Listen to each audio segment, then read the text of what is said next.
Friends அனைவருக்கும் என்னோட இனிய வணக்கங்கள். ஃப்ரெண்ட்ஸ் எல்லாரும் நல்லா இருக்கீங்களா? என்ன இன்னைக்கான வீடியோ என்னன்னா, நிறைய பேர் வந்து கடவுள் இல்லை அப்படின்னு சொல்லிட்டு நிறைய பேர் நினச்சிட்டு இருக்காங்க. ஆனால் கடவுள் இருக்கிறது உண்மை. நான் கடவுள் இருக்கிறத நான் நம்புகிறேன். அதுக்கு என்ன காரணம்னா காரணத்தையும் சொல்லிடுறேன்.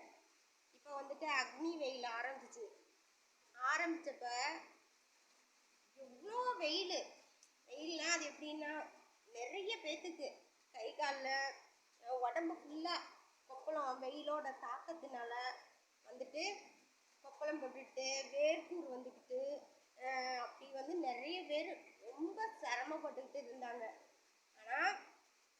ஆனால் கடவுள் இருக்கிறதுனால தான் இப்படி கடவுளோட பிள்ளைகளாகிய நம்ம இந்த வெயிலில் கஷ்டப்படுறத பார்த்துட்டு கடவுள் நம்ம மேலே இறக்கப்பட்டு இந்த மாதிரி வெயில் டயத்துலேயும்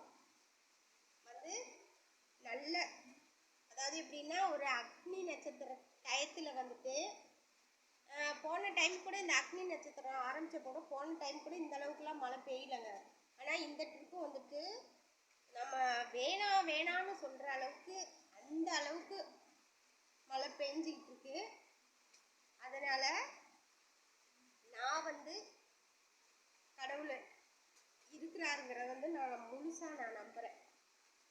ஏன்னா நம்ம படுற கஷ்டத்தை பார்த்துட்டு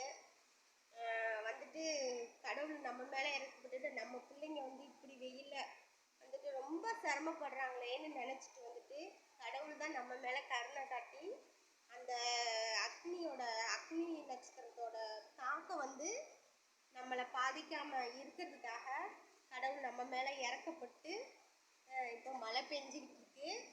அதனால் இந்த அக்னி நட்சத்திர டயத்தில் நம்ம உடம்பையும் குளிர வச்சு நம்மளையும் குளிர வச்ச அந்த கடவுளுக்கு நான் என்னோட மனசார நான் நன்றி சொல்கிறேன். சரிங்களா?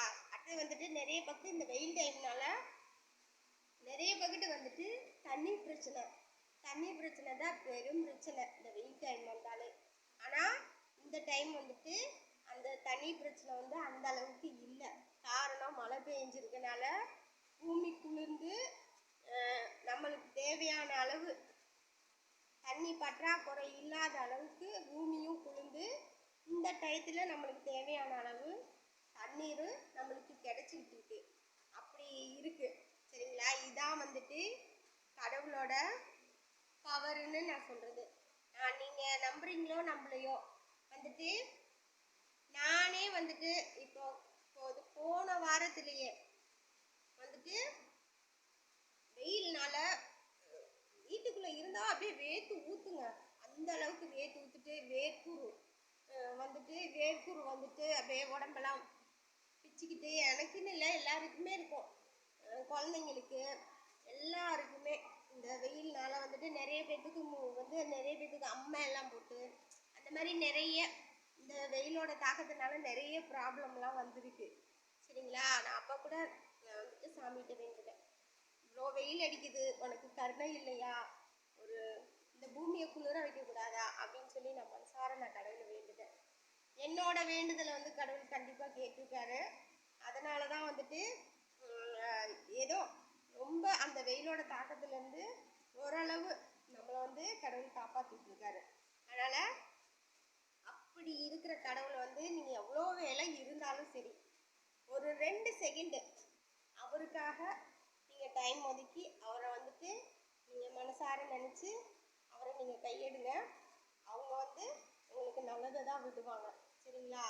இதுக்குன்னு மட்டும் இல்லை, உங்களுக்கு உங்கள் லைஃப்பில் எவ்வளோ கஷ்டம், நஷ்டம், துன்பம், துயரம் எல்லாமே வந்திருக்கும். சரிங்களா? அப்படி இருக்கிறப்போ நீங்கள் அந்த நம்ம கஷ்டத்தை அம்மாக்கிட்ட அப்பாக்கிட்ட எல்லாம் போய் சொல்ல வேணாம். அந்த கடவுள்கிட்ட ஒரு 2 நிமிஷம் கண்ண மூடி உங்களோட பிரச்சனை என்னவோ, இப்போ நீங்கள் உங்களுக்கு வீட்டில் பிரச்சனைனா உங்கள் அம்மாக்கிட்ட அப்பாக்கிட்ட நீங்கள் சொல்லுவீங்க. அப்படி இருக்கப்ப அது மாதிரி அவங்கள நினச்சிக்கிட்டு மனசார ஒரு 2 நிமிஷம் மனசார நினச்சிக்கிட்டு நீங்கள் உங்கள் கஷ்டத்தை அவர்கிட்ட ஷேர் பண்ணுங்கள். அவர் வந்துட்டு உங்களுக்கு நல்ல ஒரு தீர்வை கொடுப்பாரு. சரிங்களா? என்னடா நம்ம இந்த கடவுளை வேண்டுறோம், வேண்டிட்டு நம்மளை வந்து எதுவுமே நம்மளுக்கு நடக்கலை அப்படின்லாம் வந்து நீங்கள் நினைக்கக்கூடாது. சரிங்களா? கடவுள் வந்து எல்லாத்துக்கும் வந்துட்டு நேரடியாக வந்து எந்த ஒரு உதவியும் பண்ண மாட்டார். ஒன்று ஏதாவது ஒரு ரூபத்தில் வந்துட்டு நம்மளுக்கு வந்து உதவி பண்ணுவார். எடுத்தோன்னே உதவியும் பண்ண மாட்டார், சோதிப்பார்.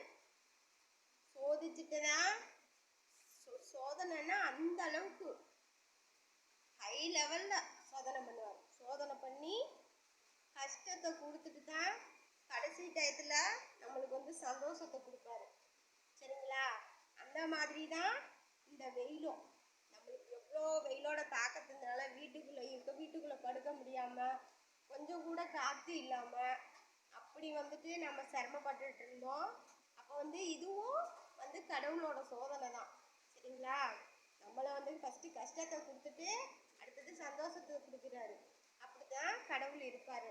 அதனால் தயவு செஞ்சு எவ்வளோ வேலை இருந்தாலும் உங்கள் தெய்வத்தை வந்து ஒரு 2 செகண்டாவது மனசில் நினச்சி அவரை கையெடுங்க.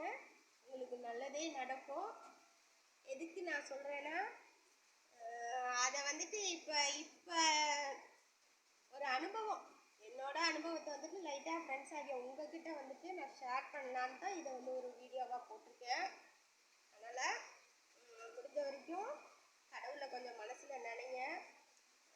அப்படி நினைங்க. நிறைய பேர் சொல்லுவாங்க, நான் அங்கே போய் அதை செஞ்சேன், நான் இங்கே போய் இதை செஞ்சேன், என்னால் வந்துட்டு கடவுள் என்ன எதுவுமே எனக்கு கண்டுக்க மாட்டேங்கிறாரு, என்ன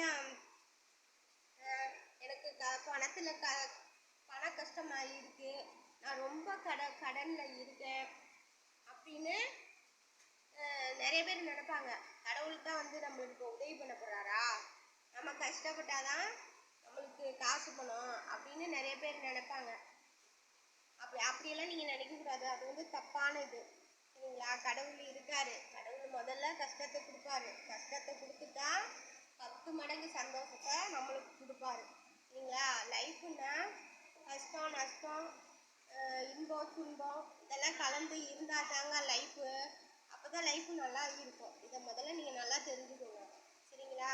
உங்களுக்கு எவ்வளோ நேரம், அதிக நேரம் வேணாம், இப்படி ஜஸ்ட்டு சாப்பிட உட்காடுறதுக்கு முன்னாடி கூட ஒரு 2 நிமிஷம் அந்த கடலை நினச்சிட்டு இது பண்ணலாம். சரிங்களா? இதுக்காக மணிக்கணக்காக நீங்கள் விரதம் இருந்து அப்படி செஞ்சு இப்படி செஞ்சு எதுவும் இதுக்காக டைம் ஒதுக்கி எல்லாம் இருக்க வேணாம். இப்போ வேலை செஞ்சுட்டு இருக்கையிலே அப்படியே வேலை செஞ்சுக்கிட்டே கண்ணை மூடிட்டு அந்த கடவுளை வேண்டுங்க. சரிங்களா? நீங்கள் கடவுளை எவ்வளோக்கு எவ்வளோ வேண்டுங்களோ அவ்வளோக்கு எவ்வளோ உங்களுக்கு வந்துட்டு நல்லது தான் நடக்கும். கடவுள் வந்துட்டு நேரடியாக வந்து நம்மளுக்கு வந்து உதவ மாட்டார்.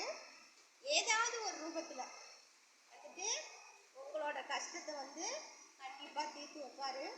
அதனால் என்னோட சார்பாக இந்த அக்னி நட்சத்திரத்தோட தாக்கத்திலேருந்து காப்பாற்றிய அந்த கடவுளுக்கு என்னோட மனமார்ந்த நன்றியை நான் வந்து தெரிவிச்சுக்கிறேன்.